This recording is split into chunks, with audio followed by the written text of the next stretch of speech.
Hi, my infinities. I wanted to come today and let y'all know when I be talking about that I was diagnosed with Press syndrome about 8 years ago. So I'm going to let this doctor explain to you the concept of Press syndrome, PRES, and I'm going to go into the video right now. So let's talk briefly about the clinical presentation. So just as in our vignette, patients often present with consciousness impairments. They're confused, they have coma. One of the things that approximately 80 to 90% of the patients have is some sort of seizure activity. Headaches, visual abnormalities, mostly because of the predominance effects of press in the posterior regions, nausea, vomiting. Mine sometimes comes in many different ways. That make Like press resemble this stroke. time it came Signs into on weakness on where one side my or face another, went numb and tingling, weakness on that etc. side, on that right Now, the side. differential diagnosis is a fairly lengthy one because even with the pathognomonic radiological signs, there are a lot of things that can resemble And it's press. caused by real high blood pressure. But as you'll see when we discuss the radiographic signs, press is fairly easily defined on imaging. So discuss that neuroimaging first.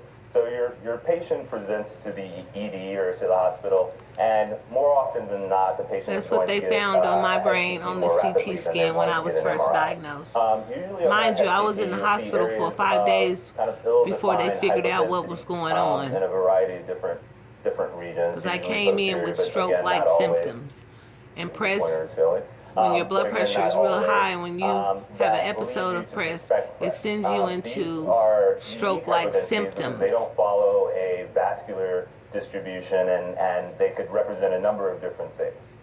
So in order to But diagnose you can press, have many you different need to symptoms. subsequently get an MRI. And But it's there are several best patterns on that you get to the MRI hospital that are immediately. definitive for press. I just don't So like press has going. about four patterns. One is the holohemispheric watershed pattern. Again, you see posterior involvement, but you see sparing. You see sparing of the cortex again, and the sparing of the cortex is interesting because it really happens because the cells in the cortex are more tightly packed than the cells are in the white matter. So when there's leakage of fluid, the fluid has a propensity to aggregate in the white matter tracts. Again, you see this posterior predominance here, and you see some anterior and watershed pattern. It's where water leaks out of Again, here's another pattern, superficial blood frontal vessels focus in your pattern. brain. So this is, you have still some posterior, and the reason that you usually get posterior involvement is because the autoregulatory mechanisms for cerebral blood flow in the posterior circulation are worse than those in the anterior circulation, meaning that the anterior circulation can handle higher pressures than the posterior circulation. The one on So the again, end is this, my brain. white sparing of the cortex, white matter flare signal hyperintensity. You see a dominant parietal pattern, which is, again, you have posterior involvement here, again, sparing of the cortex. And then there's the hodgepodge, which is a combination of all of the different patterns, or none of the patterns. It's unique expression with sparing of the cortex and with a T2 flare hyperintensity. And what he's So, explaining in about order to Press define and syndrome. diagnose press, you really need an MRI. The CAT scan you can do, and if you have limited resources and can only do CAT scan, you can do one CAT scan and follow up in several days if the clinical syndrome is representative.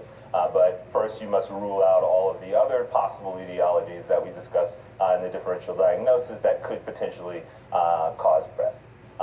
Now, some of the things that you see that complicate the outcomes from press and are complicated at the time of diagnosis, you can see cerebral ischemia in some almost a quarter of some of the patients that have press. Some of those patients also have hemorrhage. This hemorrhage is also secondary to that cascade that caused the leaky basement membranes, and the cytotoxicity subsequently leads to cell apoptosis and death. And then ultimately you can see cerebral herniation from the swelling and edema. So let's talk briefly about the treatment approach.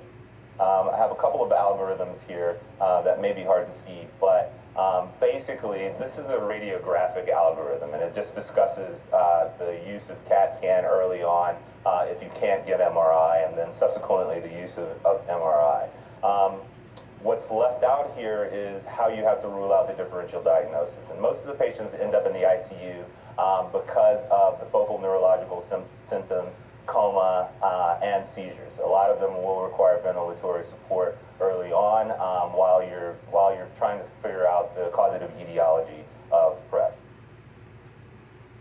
To discuss that a bit more, after you've defined PRES and after you've diagnosed it, then the things that you need to treat, first you need to treat the seizures, and patients such as eclampsia and PRES have a lot of overlap because they're both basically leaky syndromes that cause edema. One of them is known to be cytotoxic, the other has multiple different etiologies being PRES. But treating the inciting etiology is key to actually treating PRES. So treating the seizure, treating the hypertension with drips, treating the seizure with anticonvulsants or benzodiazepines. What they're treating me, mine, PRES syndrome, comes on with ultimately hypertension. So touch on outcomes briefly. I don't have the seizures. Is really At least I don't think I do. I know I'm not having any seizures. My brain is not hemorrhaging. That's what they checked for today. Or syndrome signs in several days, 5 to 7 days after the diagnosis of PRES. But I have to be really, really careful. In approximately 15%. That's why I have to get up and get out of here and get to the hospital right away, because I could go into a seizure, or I could have bleeding on the brain, or death. Who progress on to intracerebral hemorrhage and cerebral edema, which subsequently results in their herniation. So to summarize briefly, PRES, terrible name, but that's what we have. So you have to suspect and diagnose it early in order for you to have high success in treatment. And they diagnosed me early. They caught it early years ago, and I'm thankful for that. But I have severe hypertension. I'm on 5 blood pressure pills. 5. Baseline blood pressure is going to be key to reversal of the radiographic signs and symptoms of PRES.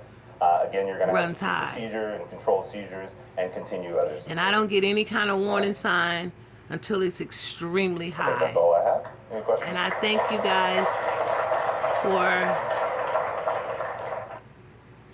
letting me explain to you today about what PRES syndrome is. And I thank you for all your prayers. I stay on top of this. Like I say, I don't get no kind of warning sign until it's really, really, really, really high. And it brings me into my PRES syndrome. And that's what we were checking for today, to make sure I didn't have any hemorrhaging on the brain. And